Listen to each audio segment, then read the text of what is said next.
ছুটির দিন বাড়িতেই কাটানো হলো। তো এই তো সকালবেলা উঠে রুটি ভাজছি। হাই ফ্রেন্ডস, কেমন আছো সবাই? আমি সঞ্চিতা অজবরল কাপড় ব্লগ থেকে একটা ডেইলি ব্লগ নিয়ে আসলাম। এই যে সকালবেলা রুটি, আম, দুধ এখন প্রত্যেক দিনই খাওয়া হয়। আর আম তো আমার খুব প্রিয় একটা ফল, খুবই প্রিয়। আর আমি অন্য ফল আগে খুবই কম খাইতাম, তো আমটাই বেশি আমের সিজনে খাওয়া হয়। তো আম, দুধ, রুটি খাচ্ছি। এরপরে দুপুরে রান্নাবাড়ির জোগাড় করব। তো আজকে একটু অধরাদেরকে খাওয়ার জন্য বলছি, তো একটু 2-1 রকম রান্না বেশি হবে। তো এই যে বাড়ি থেকে আনছিলাম পুঁটি মাছ। আর এই ভিডিওটাও অনেক আগেরই, কিছুদিন আগের। এর মধ্যে তো আর ভিডিও করা হয়নি, যে ভিডিওগুলো ছিল সেগুলোই এডিট করে ভয়েস দিয়ে দিচ্ছি। আর ওই যে বাটা মাছের একটু সরিষা বাটা করে নিলাম। আর হ্যাঁ, 3টা বাটা মাছ, কারণ ওইটাই ছিল। আর বড়মাস হয়তো ওই মাছ খাবে না, আমি, দাদা আর অধরার মাই খাবো। আর এখানে হচ্ছে রান্না করা হচ্ছে লাল শাক ভাজি হবে, আর মাংস করব। এই তো কয়েক রকম। আর একটা নতুন জিনিস করব, সেটা হচ্ছে কাঁঠালের বিচি ভর্তা। আমি কখনো কাঁঠালের বিচি ভর্তা করিনি, এই প্রথম করব। তো লাল শাকটাও হয়ে গেছে।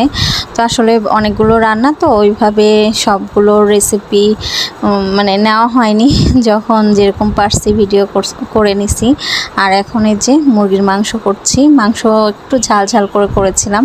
হ্যাঁ, মাংসটা খেতে অনেক মজা হয়েছিল। আর আমাদের বেশিরভাগ মুরগির মাংসই খাওয়া হয়, খাসির মাংস অনেক কম খায়। আর এই যে কাঁঠালের যে বীজগুলো সেগুলো ছিলে নিয়েছি। আর এটা প্রেশার কুকারে সিদ্ধ করে নেব। আর ওই যে কাঁঠালের বিচিতে দেওয়ার জন্য পেঁয়াজ মরিচ ভেজে নিচ্ছি। ভর্তা তো পেঁয়াজ মরিচ দিয়েই বেশি ভালো লাগে। আর এদিকে এই যে মাংস রান্না হচ্ছে। তো এই তো রান্নাবাড়ি শেষের দিকে। আর ওই তো অনেক দিন একসাথে হওয়া হয় না, ওরা কাছে থাকে তারপরেও হয় না। ওই টুকটাক হয়তো কিছু রান্না করলে দেয়া হয়। তো ভাবলাম যে আজকে তাহলে একসাথেই খাওয়া দাওয়া হোক। তো এখন এই যে সিদ্ধ হয়ে গেছে, তো এটা একটু ব্লেন্ডারে ব্লেন্ড করে নেব। হাতেও করা যায়, তো কিছু একটু শক্ত ছিল, তো এই জন্য ভাবলাম ব্লেন্ডারেই করে নিই।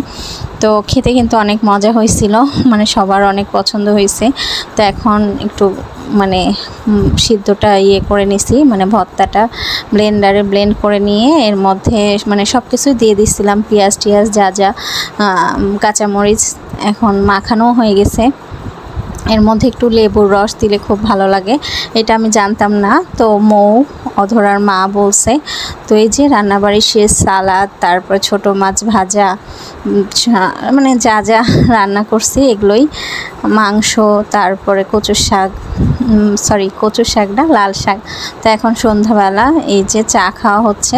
আমরা আবার অধরাদের বাসায় গেছিলাম, তো পুরি আনছে, তো চা দিয়ে পুরি দিয়ে খাওয়া হচ্ছে। আর এখন একটু লুডো খেলতে বসছি। আসলে শুক্রবার বাড়িতে ভালোও লাগে না।